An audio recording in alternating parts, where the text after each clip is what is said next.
Welcome back to Factful Finance, where we make the world of money make sense.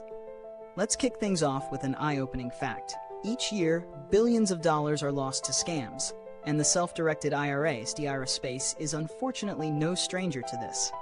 Did you know that as of 2023, the SEC reported a 10% increase in scams targeting SDIRA investors? If you're one of the millions using a self-directed IRA to invest in alternative assets like real estate, precious metals, or private equity, you need to be aware of the potential scams that could derail your financial goals. Today, we're diving deep into the most common SDIRA investment scams, and most importantly, how you can protect yourself from them. Before we go any further, just a quick note. This content is for educational purposes only. Always consult a professional to get advice tailored to your personal situation. Now let's get into it. Scam number 1, fake custodians. One of the biggest red flags in the SDIRA space is dealing with fake custodians. A custodian is a financial institution that manages your account, ensuring compliance with IRS regulations. Unfortunately, some scammers set up fake custodians that are nothing more than fronts to steal your funds. Here's how this could play out. Imagine you, like Mia, decide to roll over some of your retirement funds into a self-directed IRA for alternative investments.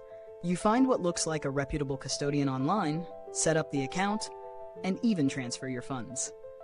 But down the road, you realize the custodian has disappeared, and so have your investments. How can you avoid this? Make sure your custodian is accredited by the IRS. Check for proper licensing and registrations through trusted resources like the IRS website or the Financial Industry Regulatory Authority with FINRA. If you can't verify their credentials, run the other way. Scam number 2, fake investments. Another scam gaining traction in the SDIRA world is fake or high-risk investments disguised as too good to be true opportunities. This is particularly dangerous with SDIRAs because your funds are meant for long-term growth, not risky or fraudulent ventures. These scammers often pitch guaranteed returns, which should always raise a red flag. For example, Benjamin, a small business owner, was approached by an investment firm offering to invest his SDIRA funds in a guaranteed real estate deal. The catch? The deal was never real, and his funds were gone before he knew it. The key here is to do your due diligence. Research every investment opportunity thoroughly. Check the asset's history, look for independent reviews, and consult with your custodian about the legitimacy of the investment. Experts recommend using tools like CC's Edgar database to review company filings before jumping into anything. Scam number 3, overcharging fees. Some shady firms may hide excessive fees in the fine print of SDIRA agreements, leaving investors with significantly reduced returns. These hidden fees can take the form of custodial charges, transaction fees, or even penalties for accessing your account. This scam often goes unnoticed until it's too late. For instance, Olivia was blindsided when she found out that a large portion of her returns were eaten up by excessive fees that weren't fully disclosed up front. How do you protect yourself? Read all documentation carefully. Ask questions about fees, including ones related to transferring or liquidating your investments. If something doesn't seem right, get a second opinion from another financial advisor. Scam number 4, pump and dump schemes. In this scam, fraudsters promote a low-value investment, often a penny stock or obscure asset, to SDIRA holders. They encourage you to buy in, often using high-pressure sales tactics. Once the price of the asset rises due to artificial hype, the scammer sells off their shares, leaving you with worthless investments. A perfect example of this is James, who was lured into an SDIRA investment in an overhyped tech startup. By the time he realized it was a pump-and-dump scheme, the stock had plummeted in value, and his SDIRA balance had been severely impacted. To steer clear of this, follow the rule. If it sounds too good to be true, it probably is.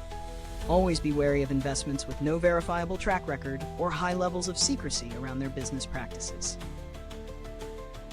Scam number 5, unlicensed investment advisors.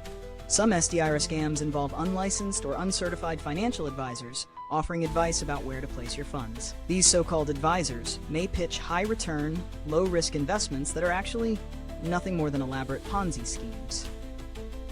Ava learned this the hard way when she trusted an unlicensed advisor who convinced her to put her SDIRA funds into an unregulated cryptocurrency project.